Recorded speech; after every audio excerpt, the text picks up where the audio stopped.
Çek çek.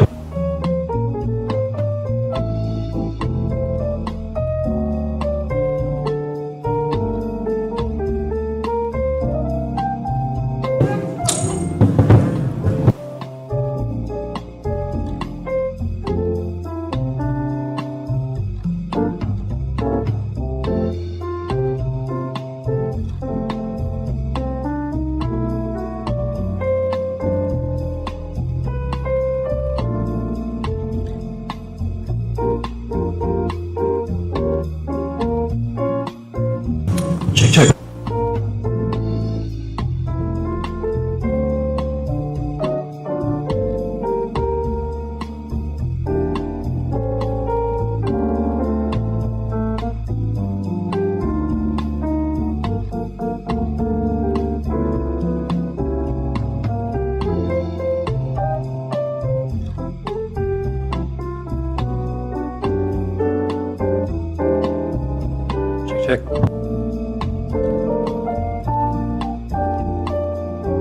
Çek çek.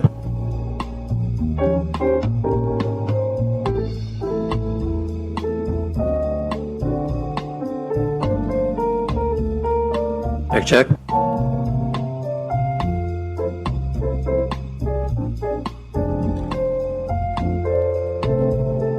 Çek çek.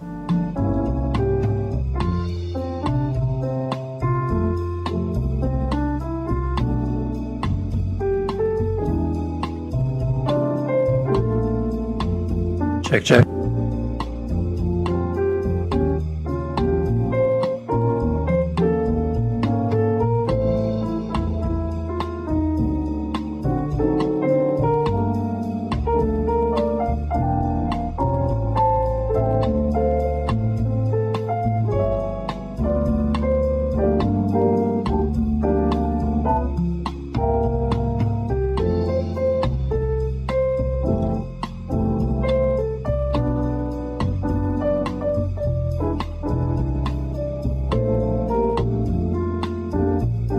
Çek çek. Çek çek. Çek çek. Çek çek.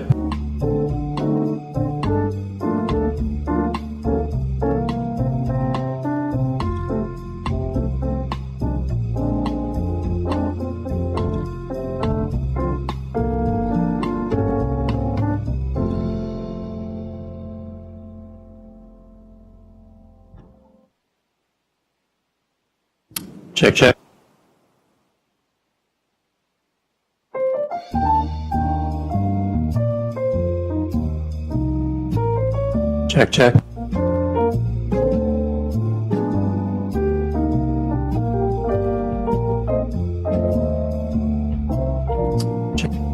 Çek çek.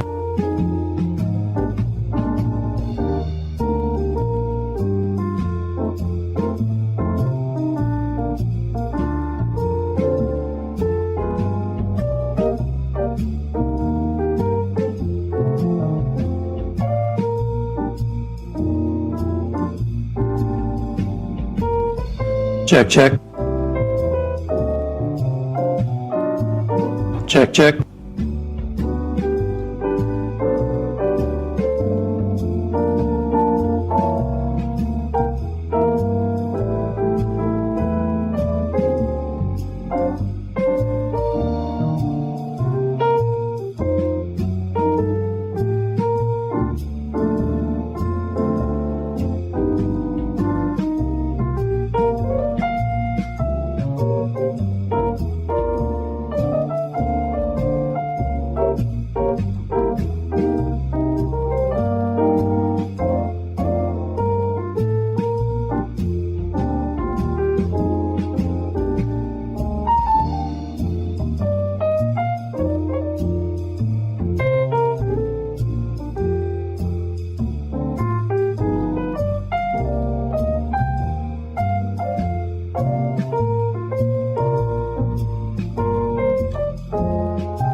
Check, check, check.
Ah, mira. Hola. Hola.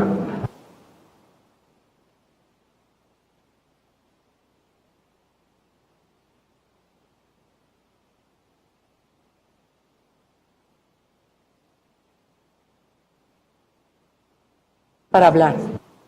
Sí, mira. Presionas y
Buenas tardes.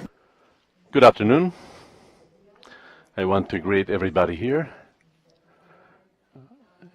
and particularly the attendance, the quorum we have from a very large and important number of organizations from the civil society who bring to us this subject in this hearing to determine the defense of defenders and journalists in the region. Now, to have this number of organizations really shows how important the matter is.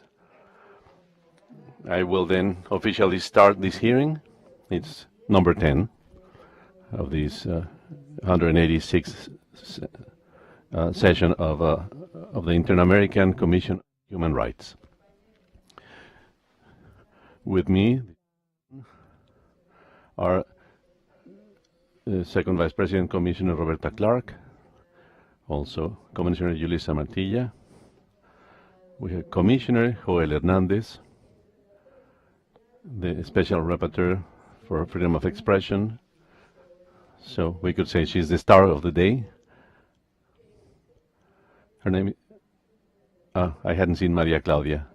She's the Adjunct Executive Secretary, Maria Claudia Pulido, and our Executive Secretary, Tania Renau. I want to greet, of course, everybody in the audience. Thank you very much for being participants in this hearing and being here with us.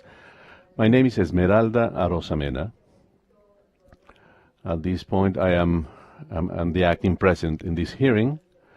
I am the first vice president of the new board of the Inter-American Commission of Human Rights.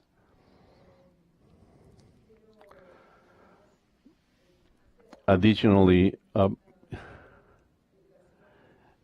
even though this is an explanation that most of you know, but in order to distribute and allot the time, we'll give you 25 minutes so that you can report to us, make your comments, and inform us about the multiple subjects you're here bringing to us. This commission is going to use the necessary time also to make comments, and eventually you will have a second chance to speak again.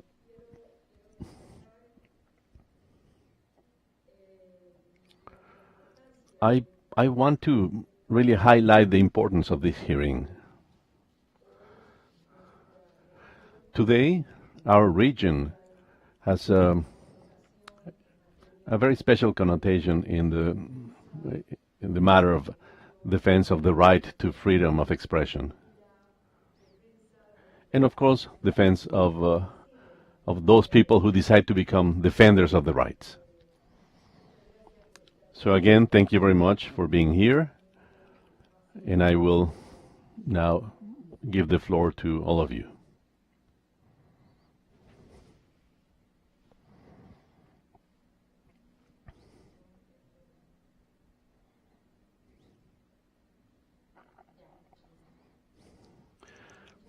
Thank you very much. Honorable President of this hearing, Executive Secretary and Adjunct Executive Secretary, and the Commissioners and Rapporteur. Of course, everybody for being here, for listening to us, and for following us.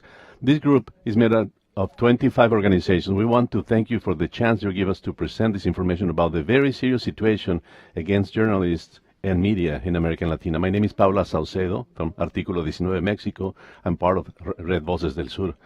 Latin America is nowadays the most dangerous continent for the press. Since 2018, we've had 83 murders, 39 only in 2022. This means a 225% increase comparable to the 12 cases occurring in 2021. The press is also the subject of detention, exile, judicial harassment, threats. Last year, Voces del Sur had recorded 4,699 violations against the press, which means that in Latin America and in the Caribbean area, every 2 hours there's an aggression against journalists. Besides, since 2018, there have been 1,483 arbitrary detentions and 26 cases of torture against against journalists. On average, 70% of the attacks are perpetrated by public servants. For example, in Mexico, like the rest of the countries, the biggest aggressor against the press, we have to say that 9 of the 12 murders in 2022 were done by organized criminals. They are operating in joint efforts with the authorities. And finally, in 2022, this year, Article 19 documented 699 attacks against journalists and media outlets. In Ecuador, the 4 murders of journalists last year took place in a context of violence resulting from organized crime and the total absence of the state. There are no protection mechanisms, and the state's deficiency in judicial matters leaves these cases unpunished. This year, in 2022, 308 journalists were assaulted and 76 arrests were recorded. For example, the case Nos Faltan Tres, we're still missing 3, where Raúl Rivas, Javier Ortega, and Efraín Segarra from El Comercio newspaper were kidnapped between Ecuador and Colombia. While in Colombia, the trials have progressed to the point of convicting several of the perpetrators. In Ecuador, the investigations of the prosecutor's office are still standstill. In Colombia, according to Flip, in 2022, 219 journalists were arrested or threatened, which meant that they had to leave their cities or their jobs. In addition, 2 journalists were murdered. The increase of threats has increased steadily since the signing of the peace agreement, particularly affecting regional journalists who do not receive attention from the authorities or from the protection mechanism. In Haiti, there is no guarantee whatsoever to work. The press has tried to report and to cover violent confrontations between criminal gangs, which have left hundreds and hundreds of people kidnapped and murdered. In this balance are the journalists who are brutally murdered. In Honduras, violence is mostly against journalists covering corruption, which has resulted in 98 murders in journalists. and 89% of them remain unpunished. According to Abraí's organization in Brazil, in 2022, in the midst of the violence against the press, there were 789 journalists assaulted. And in 2023, so far, 58 alerts were registered for violations of freedom of expression. All these are the main obstacle to freedom of expression, freedom of the press, and democracy in Latin America. Good afternoon, Jonathan Bock, Director of Fundación para la Libertad de Prensa. In most cases of violence in Latin America, it is the states who, in theory, have to guarantee the human rights, the main threat to journalists. In Cuba, according to the Instituto Cubano para la Libertad de Prensa, in 2022, 99% of the attacks against freedom of expression came from the state. There were 208 arbitrary detentions, 39 cases of abuse of power. All the media in the island, controlled by the island, except for a few digital media, which are constantly being threatened. Other countries like Nicaragua, Guatemala, Venezuela, have jailed journalists to censure, to repress, and violate the freedom of expression and journalism.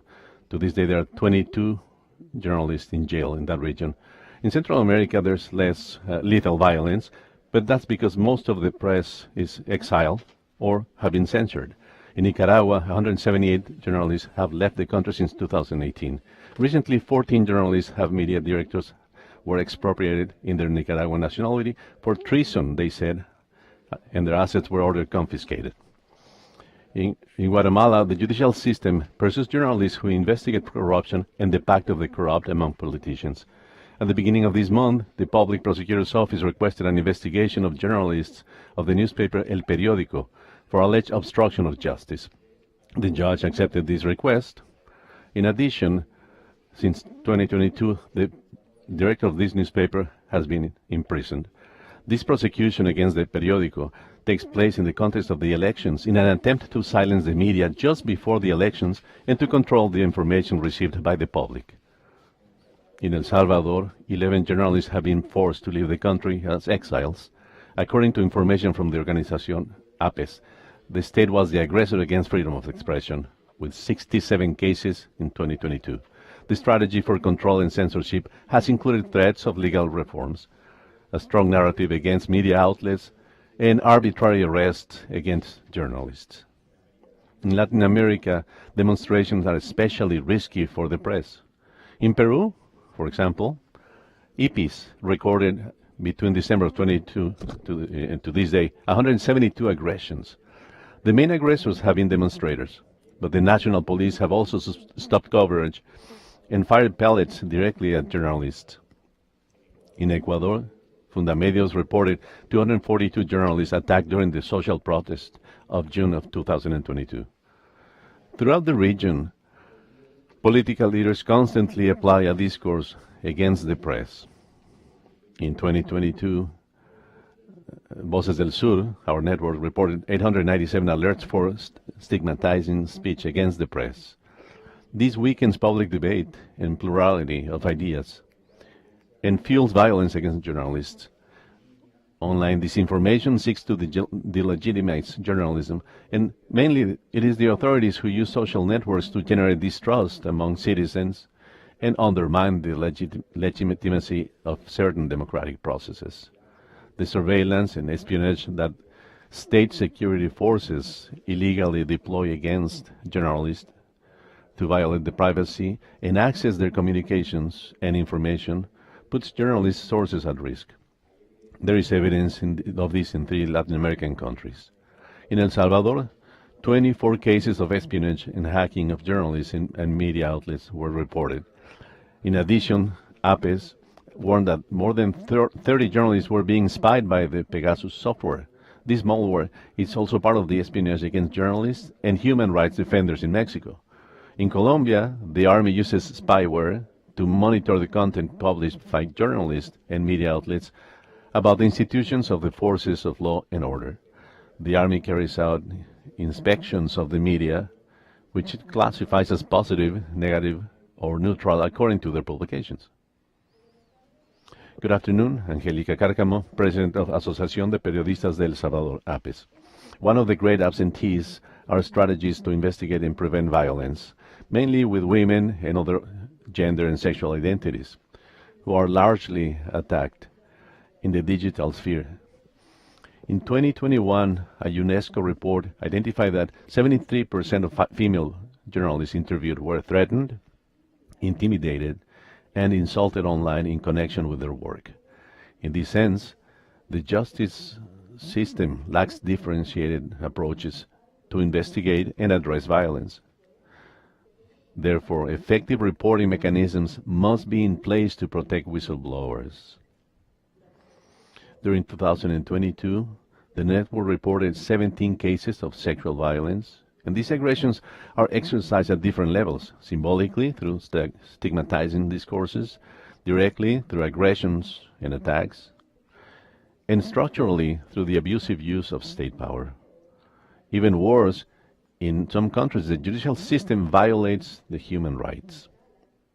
In Guatemala, the APG recorded in 2022 10 cases of criminalization and harassment by the judiciary. And in El Salvador, the APG recorded 10 cases of criminalization and harassment by the judiciary in 2022 against journalists.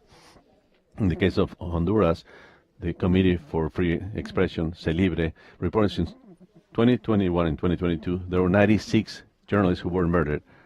Barely 10% were convicted. In the entire region,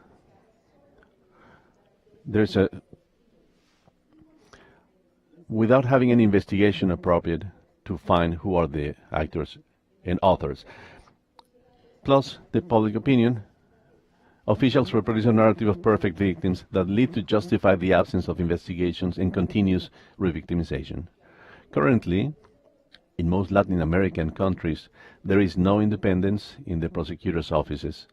There is a need to strengthen forensic and technical capacities. There are no comprehensive damage reparation schemes and much less measures of non-repetition. For example, in Mexico, the impunity rate for crimes against the press is almost 98%. In Colombia, in the case of threats, we're talking about 99%. The problem also lies in reactive approaches to corrupt violence. There are no comprehensive public policies that respond to the root causes of violence against the press. The precariousness and the identification of criminal networks. Therefore, it is necessary to address other issues such as corruption and organized crime, as well as framework for the law to respond to these situations.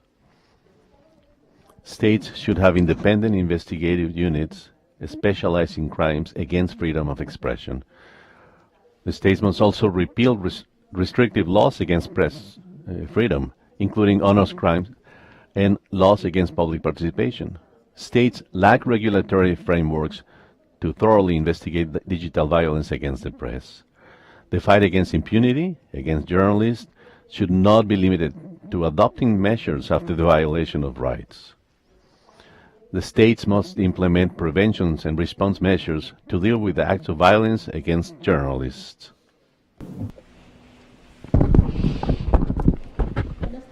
Good afternoon, everyone. My name is Belvino Flores Martinez. I am a representative of Reporters Without Borders in Mexico. Thank you for inviting us to this hearing. General introduction: problems of coordination, institutional coordination, insufficiency of human resources, and the deficiency of analyses of risk are just a few of the main problems that affect mechanisms of protection, the four mechanisms of perfection in Latin America. Given this scenario, it is important for states to double their efforts to protect against and prevent violence in Mexico, Colombia, Brazil, and Honduras. The protection mechanisms are part of this effort. However, despite the fact that they have an adapted legal framework, the mechanisms suffer from significant structural issues. Firstly, the problem is related to a lack of coordination between different state institutions in such a way that the mechanisms function in an isolated fashion with the sole function of guaranteeing the physical protection of beneficiaries. They all depend on state institutions which are ineffective, such as police and other branches, and the policies of governments which do not attack the root causes of violence. However, there are 5 aspects of its financings that must be immediately agreed upon so that protection policies are not limited to a rhetorical exercise by states. I will discuss 2 of them. Firstly, the insufficiency of financial and human resources. Even in Colombia, where the National Protection Unit has a budget of $300 million, allowing them to hire 10,000 people, an in-depth study conducted by Reporters Without Borders showed that the lack of personnel continues to cause significant delays in the proceedings. In 2021, it was necessary to hire at least 100 more evaluators.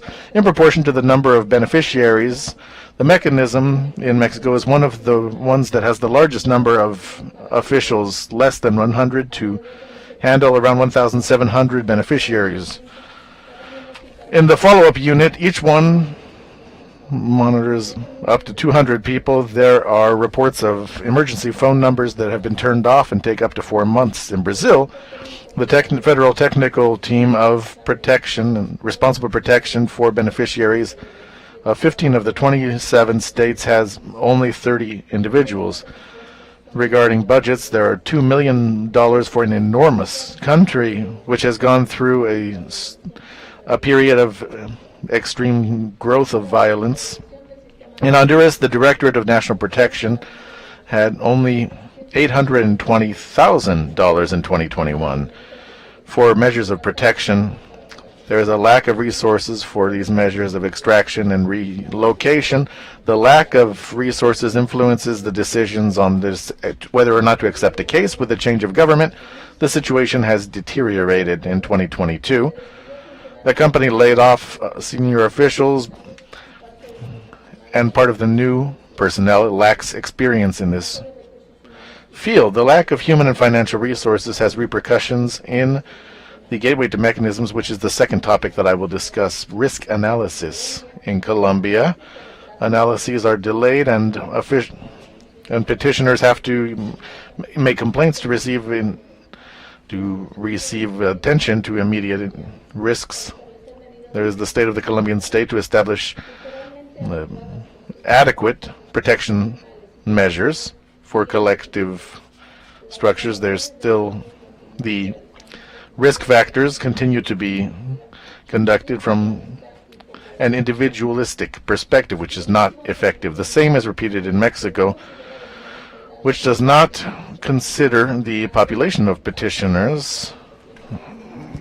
Considering the case of victims, the number is not sufficient for a change of paradigm in the construction of protection plans and for periodic risk evaluations, which continue to take months. In Honduras, the structural fragility reaches such a point the assistance provided remotely is conducted through the personal cell phones and telephones of officials, with just 6 analysts in 1 year. Sometimes it takes 3 to 6 months to handle cases.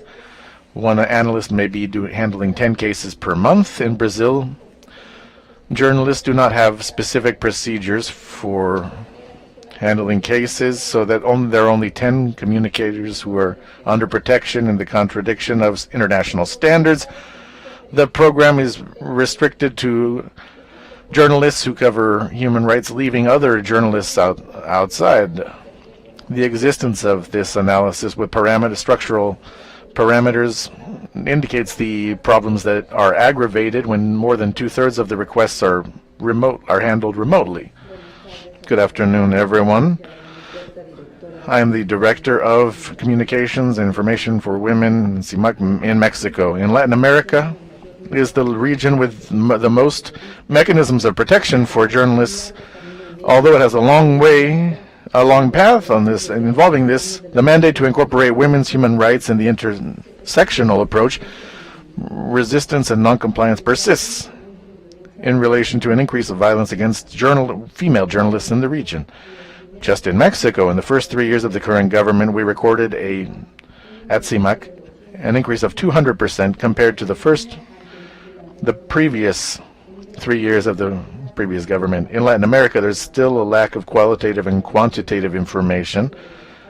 on the causes, consequences, aggressors, and frequency of gender-based violence against women journalists, which is in preventing policies and actions from being developed for prevention and non-repetition. With what little information we have, it is known that the safety of women journalists is threatened primarily by authorities in their immediate surroundings. In Mexico, 5 out of every 10 attacks are carried out by active officials.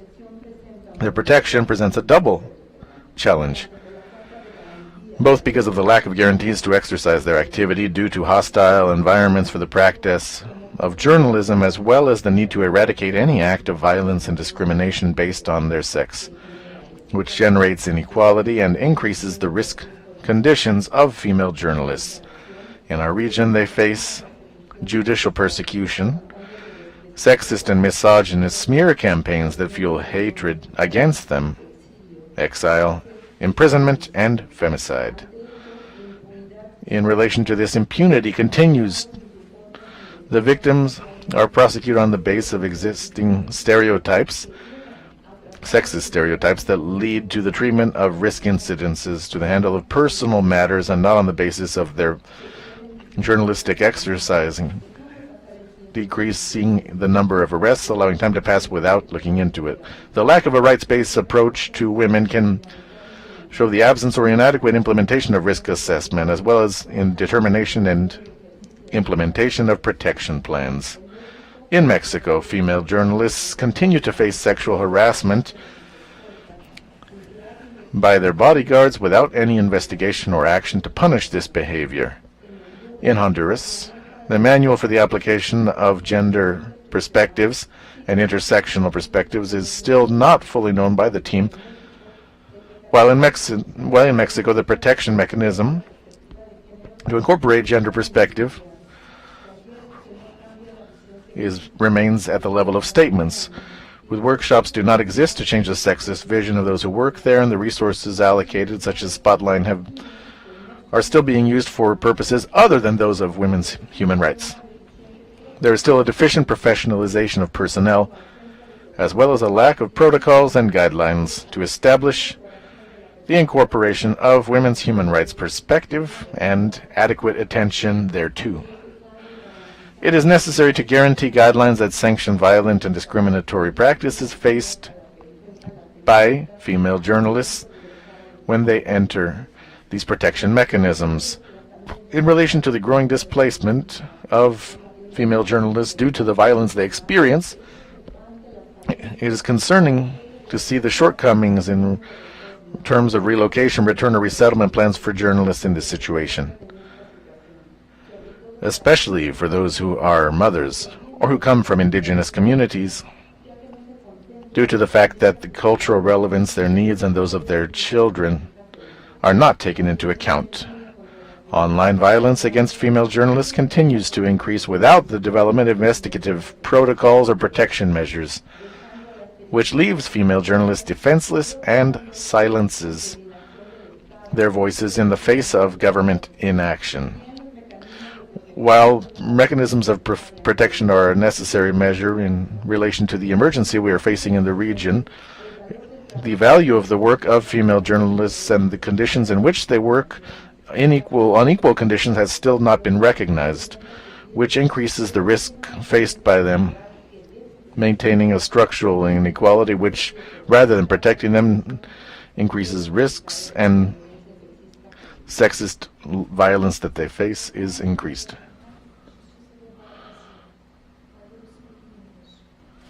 In addition to the problems already presented, I will highlight the grave concerns in the region, 2 of them: the absence of civil society participation and lack of transparency. Limited understanding and inexperience by the staff of protection mechanisms in and about the territories is largely the result of limited participation of communities and organizations in the conception and elaboration of integral protection measures.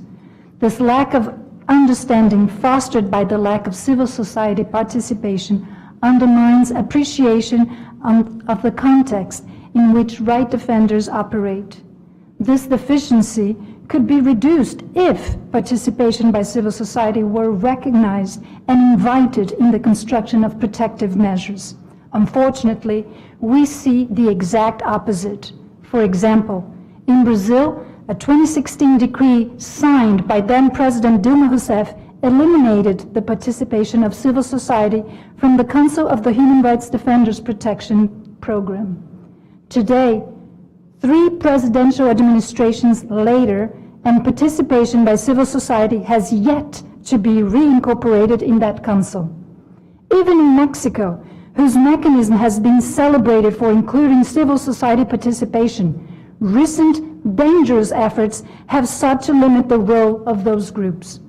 Civil society participation has been undermined in 2 ways: by exclusion of groups from participation in the development of norms and procedures, and by limits on the selection of representatives and imbalance among seats and mechanisms. Understanding of territories, public confidence in state policies, and civil society participation must be recognized as fundamental to successful implementation of protection mechanisms throughout the region. Civil society participation must be increased in these mechanisms. Such participation is also essential to resolving the second problem I would like to address briefly: the lack of transparency in policy development. Information regarding existing programs and services, as well as quantitative data on budgets and their execution, must not be considered confidential or classified. Such classification undermines the ability of societal groups to accompany the implementation of services vital of human rights in the region.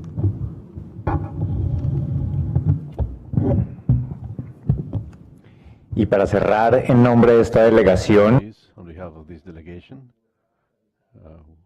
we respectfully have the following request. First, for the Commission to recommend the urgent creation of institutional spaces of participation whereby organizations can access information and can also contribute with the analysis of cases for beneficiaries, and so that they can also establish standards to make this work. Second, that the committee recommends to the states to adopt certain protocols of risk and follow-up measures that they consider the specific measurements of journalist work, and also gender and any issues. Those protocols have to be updated with the organizations. Third, that this commission recommends to the states to have a strong strategy beyond simple protection measures, since these mechanisms cannot be analyzed, isolated, and separated from the prevention and protection. So we have to have policies focused on sanctioning violence against journalists, where investigation has to be centered in their journalistic work. 4, recommend concrete actions to legitimize journalistic work, as well as the creation of plans to combat stigmatization against the press. Also, the collection of information on the causes, consequences, aggressors, and frequency of violence, considering the gender-based violence experienced by women journalists. The information should always be used for the design of the public policies and all actions adopted by the states.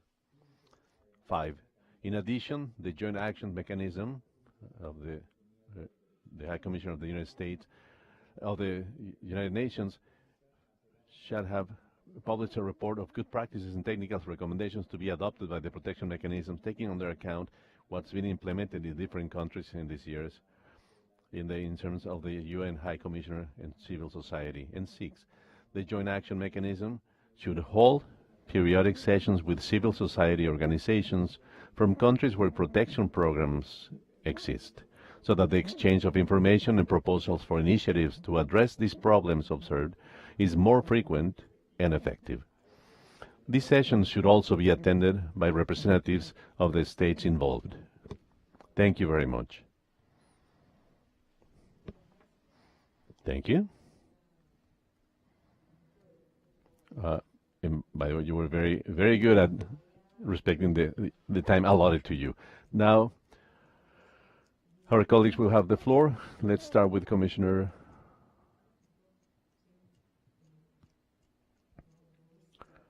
And I'm sorry, I did not introduce our support from the UN. I apologize. He has 7 minutes.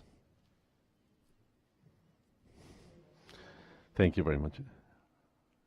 Guillermo, I'm sorry, Guillermo Fernandez, I'm sorry for omitting your name. No, thank you very much.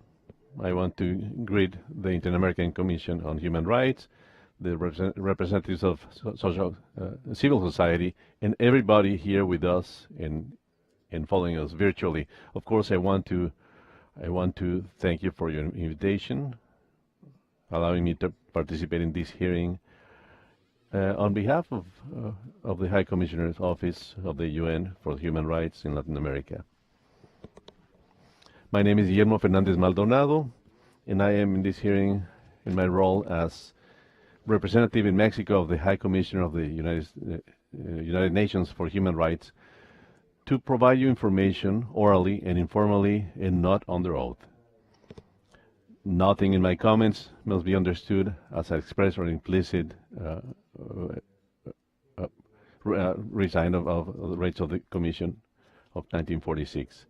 My initial words imply acknowledgement of all the people who defend human rights and journalists, particularly today, the International Day of Women, to female journalists, to female defenders, and female justice operators because of their tireless work and struggle to have a better world.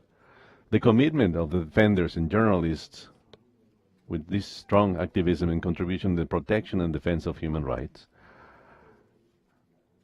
The construction of fair and democratic systems is one of the biggest strengths in this region. Their work must be supported and protected. Despite that, the levels of violence against defenders and journalists, men and women, continues to be inadmissibly high. According to information collected by Derechos Humanos, between 2015 and 2020, almost 1/3 of the states participating, there were murders of people who defend human rights. Out of these, 19 countries are in Latin America and the Caribbean area. Here, there were almost 3 out of every murders of defenders in the world. This is terrible and absolutely unacceptable. In this region, as mentioned before, there have been cases of stigmatizing discourses, verbal assaults, and physical assaults against defenders, journalists, and justice operators, with risks when there's also gender-based discrimination. Now, the advancement in digital technology also helps trying to allow the citizens to participate. However, the existing threats have increased, and there are new threats. Now there's harassment online, there's violence online, and an increased growth of espionage. So there's also restriction, as mentioned, and abusive demands against the social society, people who defend the environment, people who have been elevated and brought up to the authorities' attention, judicial matters. And this is to have self-censure and to stop them from doing their work. This is unacceptable. It is unacceptable that people who promote and defend human rights are exposed to these type of rights, in violation of rights. Important steps have been made to guarantee a safer space for those who defend human rights. Acuerdo Descanso, the first treaty with specific issues about protection of people who defend human rights in this region is, of course, an important point. The creation of public institutions specialized in the protection of defenders and journalists is also a very good practice that's being developed in this country, in this region. But further advancement is necessary. It's important for the states to efficiently develop public policies for protection of journalists and defenders of human rights, as mentioned here as well, keeping in mind the prevention, being mindful of the gender and also diversity, especially in collective cases, the public recognition of governments to the legitimate work of defenders, and also the participation of civil society in the design and implementation of such protection strategies are absolutely crucial in order to guarantee their efficacy. Now, it's also basic that there's constant monitoring and protection of the people who benefit from these public policies, and also the implementation and full implementation, effective implementation of these measurements, including precautionary measures and provisional measures.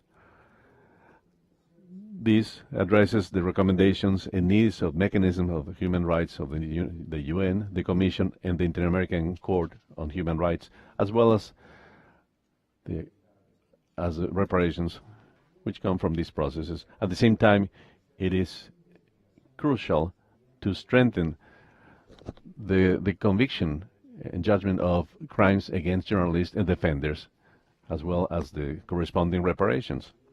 Impunity actually engenders the reiteration and repetition of this exercise. We have to reject the attitude of perpetrators in attacks against journalists and defenders of human rights. And before finishing my participation, I want to exhort, to invite the states and civil society to have good practices in the region. Despite all the challenges we have to face, nowadays we have a lot to share, a lot to learn from the achievements. And human rights, UN human rights, and the Commission jointly support those national mechanisms of protection of defenders of human rights, and also help in the exchange of tools and good practices to strengthen the institutional capacity. We are calling everybody to continue strengthening these mechanisms and create new mechanisms in the region. From UN human rights, we want to reiterate our support and also for the protection of civil rights defenders and journalists. And we are willing to help technically the authorities in the development and implementation of public policies to protect these individuals. To end, this year is the 75th anniversary of the Universal Declaration of Human Rights. This declaration has inspired and continues to inspire journalists and defenders of the human rights and activists of the civil society to raise a voice in an individual basis or collective basis to demand the realization of our rights. We need to strengthen these efforts, double efforts at these times of polarization, so that we can continue promoting and defending the human rights in a free and safe environment. Thank you very much. Thank you. And now we're going to hear another member of the Commission. We'll start with Commissioner Joel Hernandez. He's the rapporteur for defender rights. Thank you very much. First off, I would like to begin by greeting the civil society organizations that are present here. Thank them for calling for this gathering, this hearing, which is quite timely and has been quite substantive in its proposals. And also I would like to greet Guillermo Fernandez Maldonado for being here, for always accompanying the work of the Commission, and for this such a deep analysis, such a committed analysis on the work done by the Office of the High Commissioner in support of human rights defenders and journalists in our region. The panorama that both civil society and human rights defenders have brought forward are facing is terrifying. Our region, as you all have said, has turned into the most dangerous region for human rights defenders. Not just 2 of every 3 murders of human rights defenders have occurred in our region, but also there's a high number of murders of environmental defenders, which we are faced by Global Witness in 2020, There was record of 70 of murders of environmental leaders. 75% of these murders took place in our region. What I always observe with concern is that despite the fact that the United Nations and the General Assembly of the UN has adopted since 1998 a resolution on the defense of human rights, more than 20 years have passed, and in the end, in the world and in our region, we need the full recognition of the defense of human rights, and I believe that that is where we need to begin, because we need to reiterate the right to defend human rights. Because from there, various obligations for the states are derived, and many of these obligations are quite directly linked to the challenges that we see. The states have the obligation to facilitate the defense of human rights, to prevent attacks, and when this occurs, to conduct an investigation, follow-up, and of course, provide reparations. The high indices of impunity that we see demonstrate and reflect the fact that the states are showing structural deficiencies in their justice systems regarding their ability to properly try these crimes and prosecute them, but the authorities in charge of public safety are also failing in their duty to prevent them. And in the end, I would like to also emphasize, and I agree with what has been stated here, in the end, the investigations fall on the material authors, but never on the intellectual authors of the crimes, and we never hear about the chain of command behind these crimes. So the panorama is quite concerning. From the perspective of the rapporteurship of human rights defenders, what we do in our lines of work, basically there are three of them that I would share with you. Firstly, following up and reinforcing and reiterating the right to defend human rights, which has been stated before. This is the launching point to move toward more safe environments for human rights defenders, but also it can be used to exhort the authorities of states to avoid the stigmatization of the work done by human rights defenders. The second issue that we are working on is being able to approach and get closer to national mechanisms of protection for human rights defenders and journalists.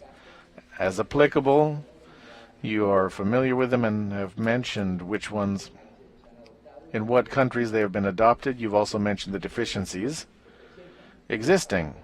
One important part of the work of the rapporteurship is to hold periodic meetings with these mechanisms. In fact, we do this jointly sometimes with the Office of the High Commissioner of the United Nations. And these are spaces, the proper spaces, ideal for bringing about technical cooperation with mechanisms, but also to function as a mirror before these mechanisms and to be able to transmit to these mechanisms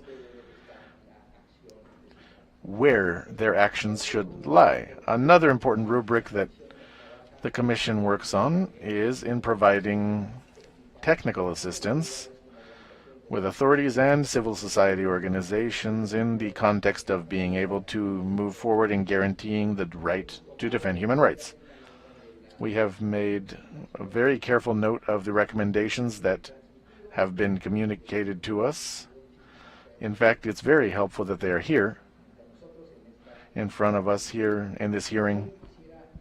And I would like to emphasize a few of the actions that we have been doing in line with what you all are mentioning. In 2021, the Special Rapporteur's Office published the special guidelines for investigating crimes against people in North and Central America. These basic guidelines, while they are focused on the situation of a sub-region, these are basic guidelines that are also applicable to all authorities in charge of investigating and prosecuting crimes. The same year, we published a practical guide for the drawing up of plans of investigation and risks. This is more addressed toward mechanisms for the protection with the aim of improving the plans for investigation of risk. The joint mechanism at the UN and the Human Rights Commission established in 2017 holds periodic meetings for the exchange of information. It is also used to make joint statements regarding situations that concern us, both entities, but we also have made note, a very careful note of the suggestion that was made here to be able to have more frequent meetings with civil society organizations where we will be able to also invite representatives of the states to have an ideal forum for the exchange of information and also to raise awareness of where these deficiencies still lie. I will conclude simply by repeating the commitment of the rapporteurship to support the work basically all of you, human rights defenders. This is our primary objective. Thank you, Chairperson. Thank you, Commissioner Joel. I will give the floor to the second Vice President Roberta Clark now. Very much, Commissioner Arosimena, and good afternoon, everyone. I think Commissioner Hernandez said a lot of, what we would all agree with. I wanted just to start off perhaps with that old truism from the human rights framework, which is nothing for us without us. And I think about that when I think about your demand for participation of civil society, human rights defenders at all stages of the development of a strong protection system. And the thing about participation, it can't be meaningful without information. So I think also your call for transparency about budgets and plans, really very important. I just wanted to just say a little bit about one of your recommendations, and I do agree with all of them, but the one which relates to the investigation or analyses on the causes, consequences, aggressors, and frequencies of violence against women journalists and indeed women human rights defenders. And I think that's really, really very important, because I think we have to also understand the kind of macro sociological factors that are at work that create a heightened vulnerability for human rights defenders, which that vulnerability comes from state actors, but also from non-state actors. And non-state actors may also include families that stigmatize human rights defenders, women human rights defenders. And in that regard, I suppose I want to just use the space to give a recommendation to ourselves that we do perhaps need to, Commissioner Hernandez, engage with that very robust network of women human rights defenders in the region to think a little bit more about this question of causes, consequences, aggressors, and frequency of violence. You spoke about the heightened vulnerability or experience of harm of environmental human rights defenders, but again, even there, it's women human rights defenders working on the environment who seem to be most at risk. So I want to thank you for the call for the gender perspective across the work of looking at protection, looking at reparations, looking at sanctions to end impunity, because we also have to look at that end. If we don't look at sanctions and justice, then we're not really going to be addressing impunity, and so that's really important. So I guess I just want to stop there and thank everyone for the participation, and of course thank Senior Maldonado from the High Commissioner's Office. Thank you very much. Thank you, Commissioner. I will give the floor now to Commissioner Yulisa Martina, the Rapporteur for Women's Rights. Thank you very much. First, Vice President, I would like to send greetings to civil society and to Guillermo Fernandez Maldonado, who is joining us as always in this joint work between the universal system and the American system of the Americas.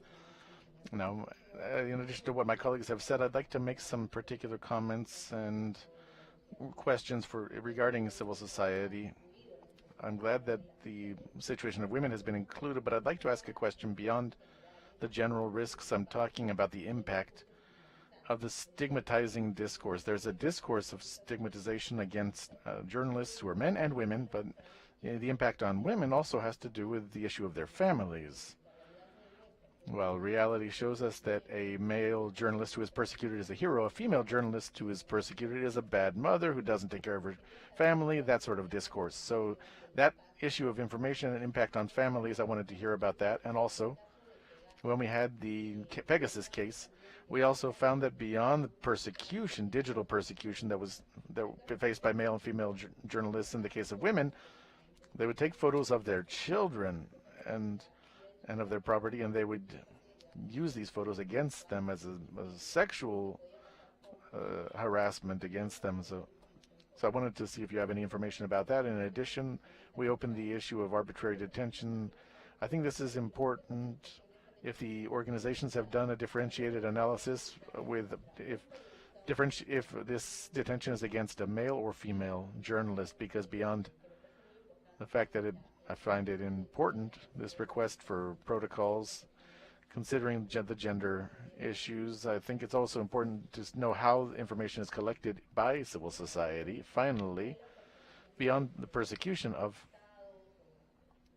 states or public authorities, I'd like to know what is the response of the media. That is to say, do the media cover female journalists in particular? Do the media protect them? We're talking about the role in this case that the state can censor, persecute, sanction the media in general and journalists in general. That occurs, but I would like to also know if the response of the media is to protect and emphasize particularly what is happening to female journalists, to women.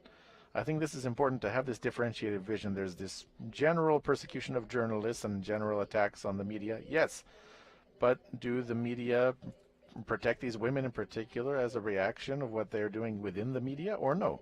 Thank you, that's all. Thank you very much, Commissioner.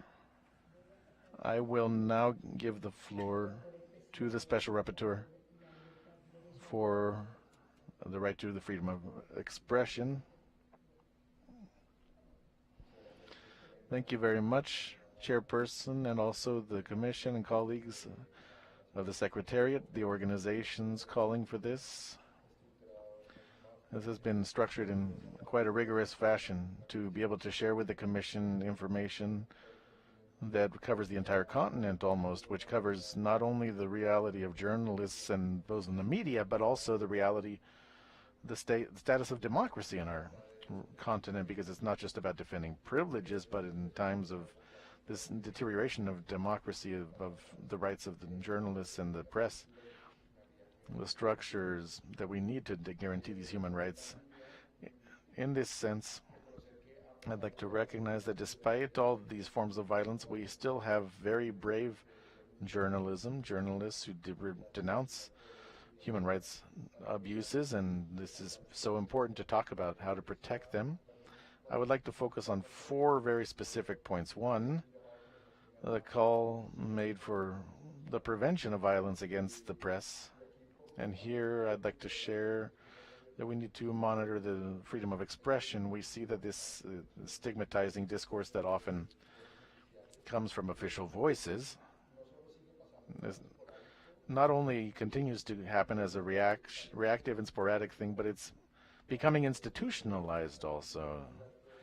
It seems to have quite a high level, and in some countries it's become even more and more regular, affecting the perception of citizens, of the population, of journalists, and this could contribute to this conflict of permissibility of violence against them.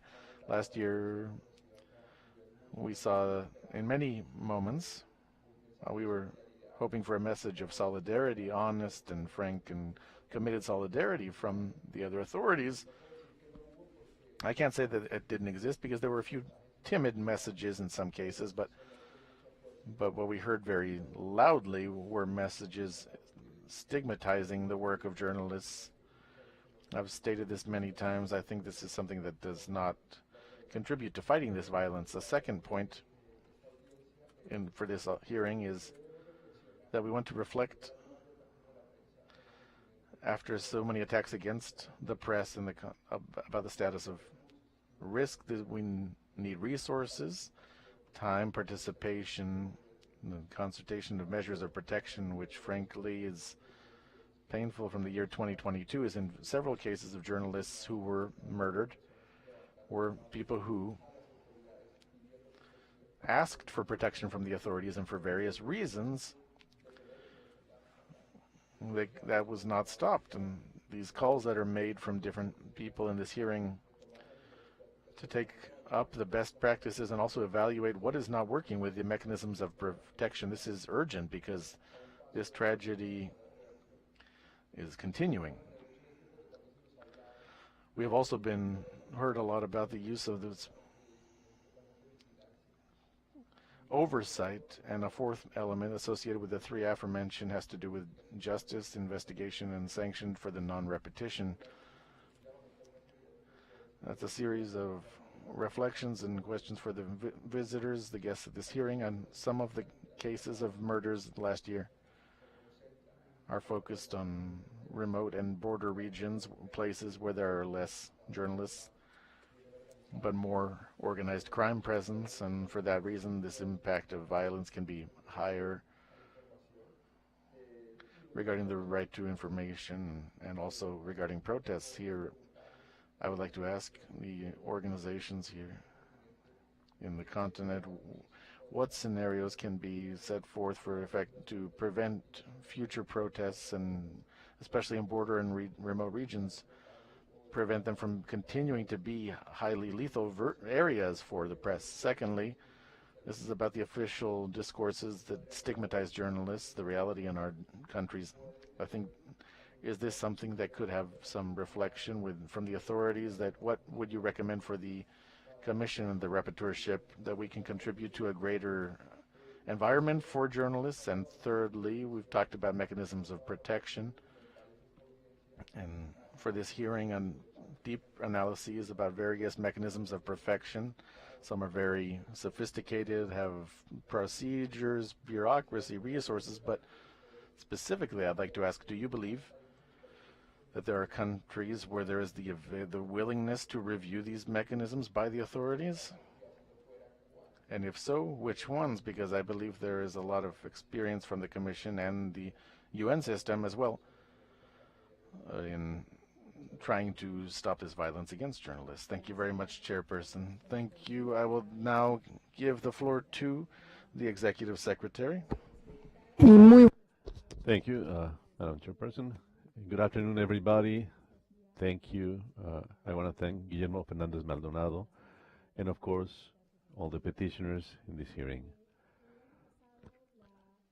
Last year, the Inter-American Commission published two press communiques, which very interesting about it. One was a press release, and months before that, a report. This ended with 122 defenders being affected. What you bring us here today makes us observe how these protection mechanisms that put together defenders and journalists are not only being inefficient, but there's not always a dialogue, there's not always a transparency mechanism. In 2022, Rele submitted or published a report about the situation that female journalists face in the Americas. I believe it's a very interesting tool about what happens within this environment. I would like to ask you then, about 3 or 4 years ago, Artículo 19 issued a report on silence zones in Mexico. I want to know if you have identified, we have identified them in Mexico, but are there other silence areas in the region? Thank you, Madam President. Thank you, Adjunct Executive Secretary Maria Claudia Pulido. Thank you, President. I want to greet everybody, of course, and I want to mention that the Inter-American Commission has made 2 regional reports about the situation of human rights, of defenders of human rights. The first one in 2006, the second 2011. And they are currently working on updating the information based on the change of context within the last few years. And of course, keeping under account all the methodology of participation by the civil society. So it is very important to have that dialogue within all these processes of collection of information. We want to mention that in our last inside of meeting before Haiti, we had a meeting with civil society organizations and state representatives where there were protection mechanisms, and they were talking about the risks and the risk mitigation mechanisms. So there was what they entitled a practice guide with recommendations in 2021. I believe that paved the road to be able to move within this space. And using the last report by Panorama Regional, we have to have this type of meeting. How would you like to have then a meeting between civil society, states, and of course, all these facilitated by the Commission and the two rapporteurships, both the freedom of expression and also protection of defenders. Thank you. Thank you. In the last participation of the Commission, I've had some sort of a relationship with the mechanism in Mexico in particular. So I would like to know if in this assessment that you have done of your deficiencies, obstacles, challenges, I want to know, do you think that we can identify areas of improvement so that we can work within this mechanism?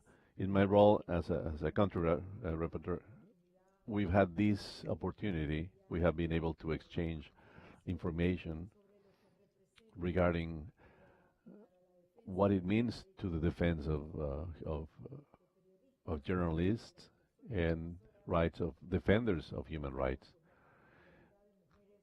And of course, focusing on women, focusing on indigenous people. And I believe it would be very important.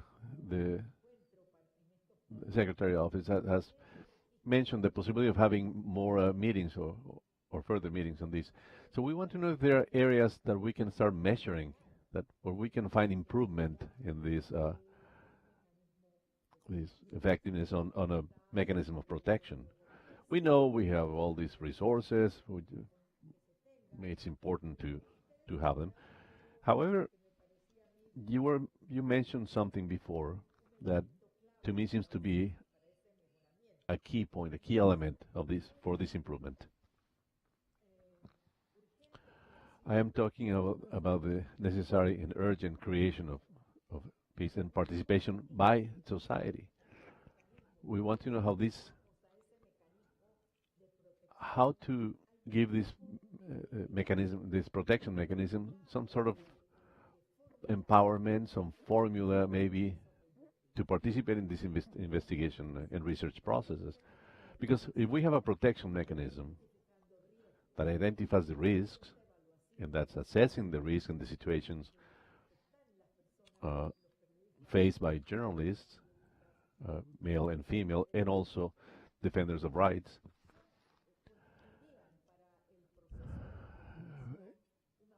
they would provide valuable information and support during the investigation. So, on one hand, the participation of the organizations in all the protection mechanisms, but also the possibility that, or the value that their participation would have, and I'm talking about this mechanism, the participation within the investigations. I don't know if I'm being clear or I can give you a clear idea, but I believe that would be a valuable formula to have a good practices for starters to improve this. Now, the authorities have mentioned that there are many challenges and obstacles to make this mechanism work effectively. Well, what we have to do is to to take that and try to make it work and help them participate in this. That's that's just a general comment. Of course, I want to thank you for all the information you have provided, and Guillermo, you know very well how much we respect you. We admire you for your work. Thank you very much. Thank you, President, Rapporteur, Commissioners, and Guillermo. I'm sorry, I started we didn't greet you, but it's great to have you here, and thank you for the complete support of the UN and constant support. We're going to try to be very short, but we're going to send you more information in writing to follow up on that meeting proposal that was mentioned. I just want to answer to two questions about Pegasus. There are several things.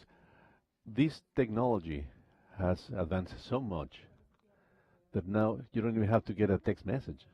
We don't even know how they got this information, but they have absolute remote control of everything you do from your cell phone. And we know that there's clear evidence in Mexico and El Salvador. And of course, by having remote access, the impact that can have in your life is huge. Regarding female journalists, for example, there's been a great negative effect against them, the fear, because they have control about their families and them, their daughters, their mothers, themselves. And there's too much contact with the sources too. So the social impacts, we cannot even measure them or fathom how big they are. So it's very important maybe for the Commission to call the corporations who do this, who create this technology, and go directly to the corporation. The states haven't wanted to publish the contracts they have had with these companies, with the states, about the silence zones. Every country has a silent zone, or multiple. In Mexico, there's Zacatecas, Michoacán, the state of Guerrero. There are subjects you cannot address, and if you mention it, usually they kill you or make you disappear. Or there's other type of censure. Yeah, I want to say that it exists in every country, but I will give you specific information about those silent zones. Thank you. Good afternoon. Thank you to Julissa Mantilla, the rapporteur, for the questions. You're right. The effect this has on female journalists is huge, and on them and their families. Now, there's very limited information about what happens to female journalists in this region, because, in fact, that information hasn't been collected, hasn't been gone deep into the investigation as to the impact of violence against female journalists, not only against them, their family, and also in their professional performance. I would mention that this stigmatization against female journalists is linked to two elements. One, to discredit their ideas, discredit their thoughts. People say, it's not them who are thinking. They're only translating what their bosses are telling them to say. Because what they seek here is to discredit women and to assume that women don't have the ability to think by themselves, and we need a man to tell us what to say. The other point has to do with constantly saying that we are liars, that anything we say, anything we document, and we inform as journalists is not true, that it's a lie, a fabrication. And throughout social media, what we see is an absolute sexualization of the stigmatization of women's lives and not their work, not their professional performance. What is published in social media is not a reference to the professionality of their investigation and their research, but about their personal life, their sexual orientation, whether they're married, single, etc. And the age. That's a fundamental element. The younger these journalists are, the greater are the attacks against their professional trajectory, for all the reasons that I have mentioned before.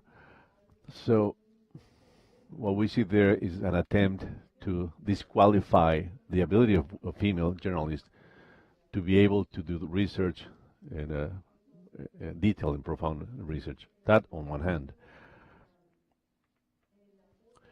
And now in reference to the support or lack of support of the media outlets, we have to consider two things. One, the media outlets do not guarantee female journalists to be protected or free of violence within the institution. The harassment, sexual harassment, lower payment fees, and all this work harassment is a constant movement among female journalists. The difference of money earned by a female journalist as compared to a male journalist is about 30% difference. That in Mexico, the corporations, the media channels, outlets don't support women or what they're suffering in this environment. I believe those are the answers to the two questions that were posed, and I want to thank you very much. And of course, we'll provide you further information about what's going on in that area.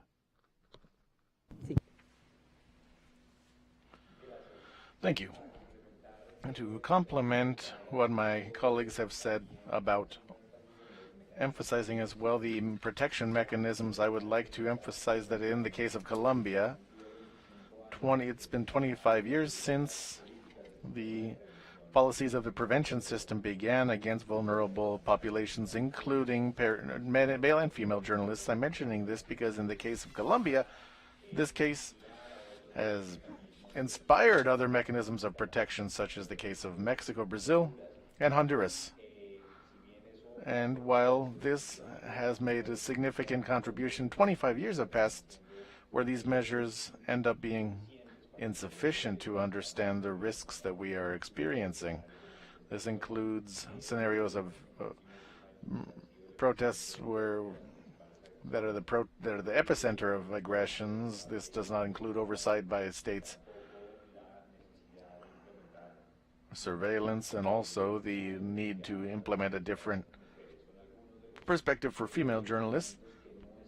Some of these elements that are not in these mechanisms, where in addition there has not been an active prevention of everything that may attack and affect these forms of stigmatization and this discourse, this narrative that has been positioned against journalists in general, which is so harmful without a doubt. And along the lines that were mentioned, Rapporteur, I believe that speaking about the need to implement measures, especially for protests, but also in border regions and areas where there is not a strong presence of the state and where armed groups are certainly having a greater impact. It is of fundamental importance also to associate this with areas of silence. In the case of Colombia, this week we learned that 40 journalists decided to stop reporting on the area of Putumayo on the Ecuadorian border due to pressures by armed groups, which demand that they publish their communiques and demand that journalists go to record them, to almost hold press conferences with these armed groups. So this self-censorship is a mechanism of survival. And what ends up resulting is this silence, and the public does not receive the information. I'll try to reply to the questions.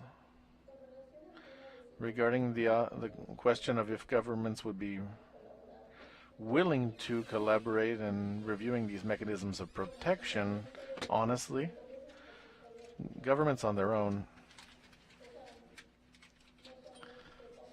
they're not the ones who take the initiative. It's always civil society. This is what we have seen for many years in different countries. And I believe that what is mentioned here, it's important to emphasize the participation of civil society, because governments on their own, first off, protection mechanisms have not been created by the will of governments. They were created under the pressure of journalists and human rights defenders. If we begin with that principle, governments on their own do not have the necessary will. They need to be pressured in different forms and ways to open up. And I think it's very important what we've mentioned, these mechanisms of protection in Brazil, Honduras, Mexico, Colombia. As one of you mentioned, it's a snapshot of what is happening in Latin America and what's happening with these mechanisms. They are abysmal. The amount of resources assigned or not assigned, the will behind it, we can see the numbers on the resources, in the resources assigned. It's extremely sad to see the status of mechanisms of protection in Honduras, for instance, where quite a few of their members of personnel were fired. So I think that this work, we have to do it jointly among civil society and the rapporteurship and the High Commissioner's Office of the UN. I believe that that's the role we can play. So governments on their own are not going to take the initiative, but I believe that we can pressure them to get to that point. And it's urgent, because the status of journalists in these different countries, more than 90% of murders in Latin America have occurred in these 4 countries in the last 20 years. So this is very severe. I also wanted to say, somebody asked about these silent zones. In the case of Mexico in particular, these silent zones are those where information doesn't get out from them. The number has increased of these silent zones. I was trying to remember more or less how many states in the country. I think, I'm not sure, Paula could help me. At least 12 federative entities have gone further into these silent zones. This topic began in the state of Tamaulipas, as was shown by a study by the Commission at the time. But silent zones, this issue has been established in other parts of the country, such as the state of Guerrero, Zacatecas, Michoacán, to mention a few. But there are at least 12 or 15 states in the country, in Mexico, where this situation exists.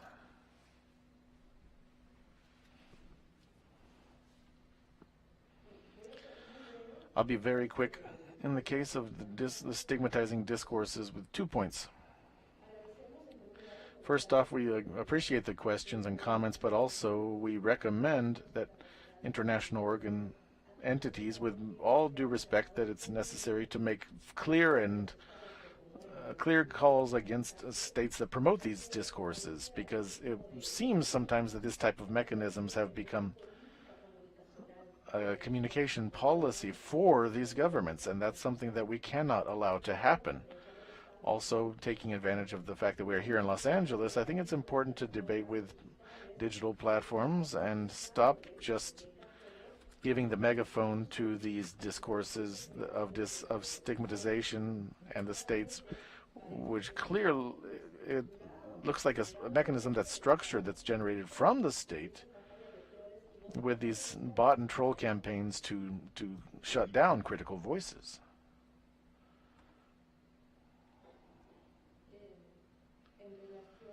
With regard to the question that the chairperson was made of the protection mechanism in Mexico, I would like to say, yes, I think there are channels for strengthening it. I believe that one of them is related specifically with strengthening the government board, which, as we know, it's the highest instance for decision making, and of course there the presence of civil society as well.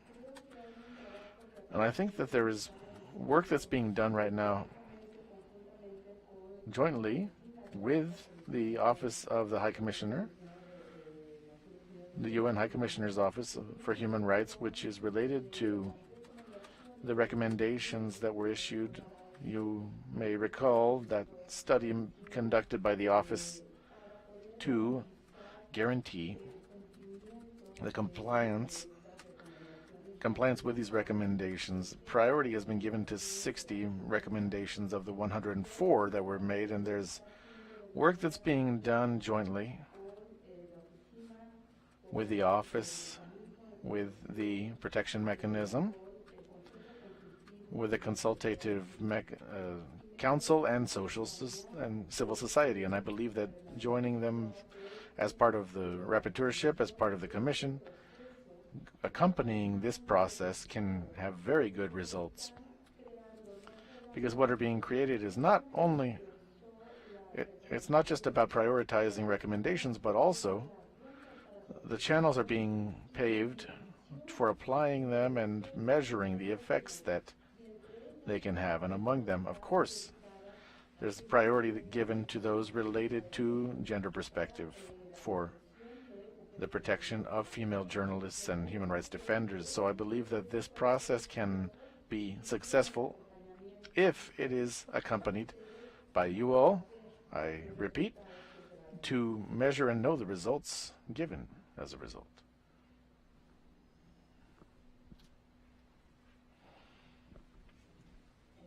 Very well. This has been quite enriching, this whole exchange of information. So we will now be concluding this hearing. We will take careful notes of the requests, these very specific requests made for the Commission. I believe that we have some homework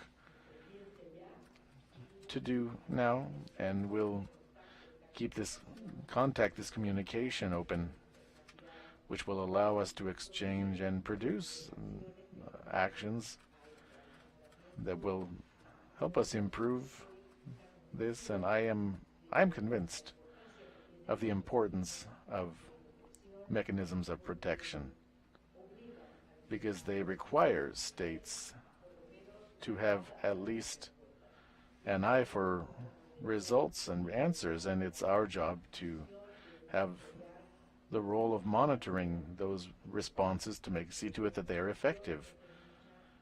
This information is extremely useful, and we commit as well, as has been said, to continue with the work, this joint coordinated work with the United Nations, because in that way we will reinforce our positions, and I believe that that is highly valuable. Thank you very much. And I now conclude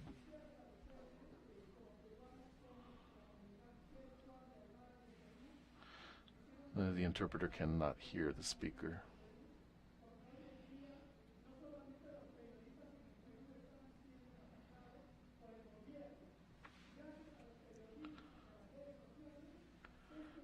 The interpreter is unable to interpret the speaker, as the speaker does not have a microphone.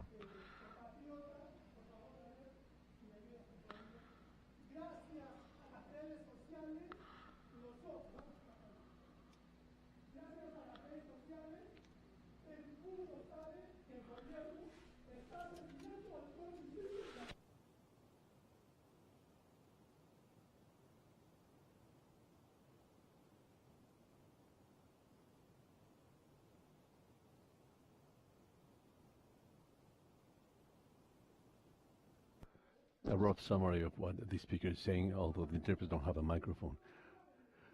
We are reporting this abuse against journalists in Peru, children, youngsters, men and women murdered by the government.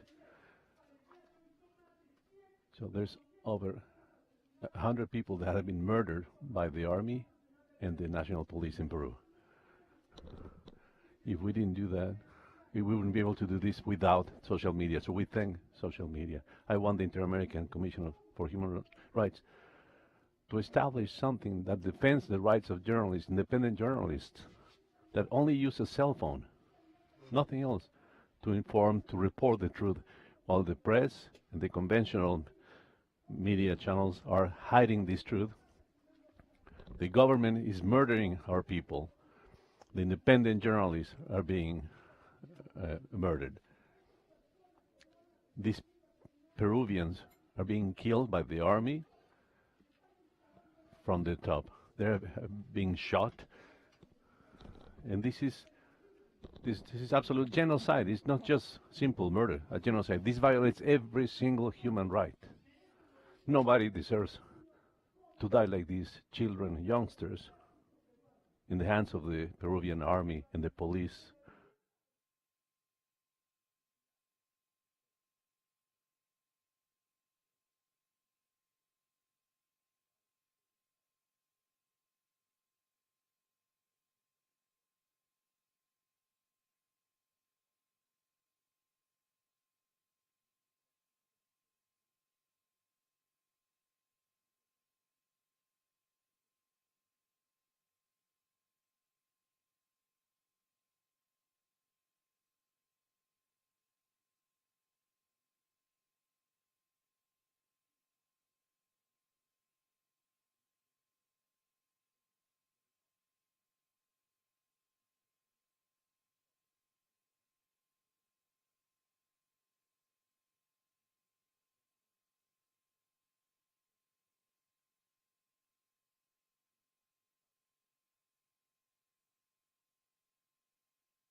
Take your information if you want to share any more information. Thank you very much.